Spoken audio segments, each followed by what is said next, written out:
Nagli-leak na gripo. Ano nga bang gagawin dyan? Tulad yan. So yung iba, bumibili na agad ng bago. Napalitan ng buong gripo.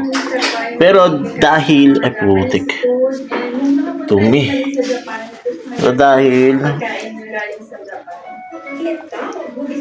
Pero dahil mga paps may alam tayo, laging may lamang ang may alam. So, una yung gagawin mga paps syempre papatayin nyo muna yung gripo. Yan, wala ng tubig. So, ito kasi nakailang palit na ako dito. Uy, hindi na siya maano. So, kuha tayo ng kutsilyo. May tornilyo yan dito.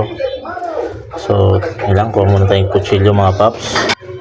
So, ito na, nakakuha na tayo ng kutsilyo, maliit lang. Tutungkabin lang natin itong ibabaw. Yan, pagkatungkab, kuha lang kayo ng Phillips screw. Kuha naman tayo na ngayon ng Phillips screw. Ayun na yung, tinungkab natin. So, mga paps, meron na tayong Phillips screw. Ito. Yan. So, na natin. Buksan. Siyempre, tatanggalin natin yung, at makikita nyo ganyan. Ay may makikita yung ganito mga paps at kuha lang kayo ng syempre plies, kahit anong plies basta maikot lang to at ayan ang papalitan natin ng depende sa inyo mga paps kung anong gusto nyong palitan dito, yung ito ba ceramic lang o yung kanyang kabuuan, itong buo na to. So dito naman meron na tayong naka-ready. So, ito na. Bago rin to mga paps.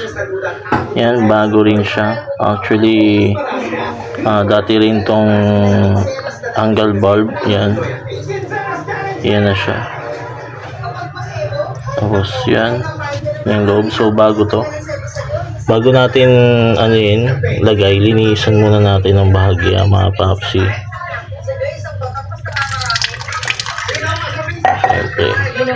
So, lagay lang natin yan.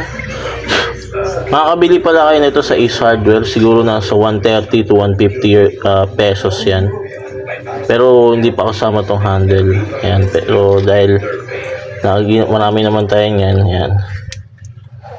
So, nakita nyo mga paps kanina na sobrang lakas ng leak.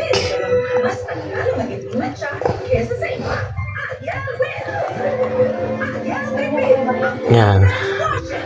So, buksan natin ang kanyang gripo o metro.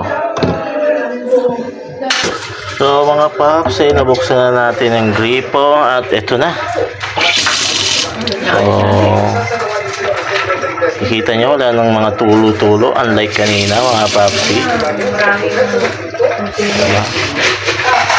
So, yun lang, no? Ganun lang siya kadali ayusin. At the same time, meron pa tayong nagawa dito sa bahay. Ito. Nasira na, na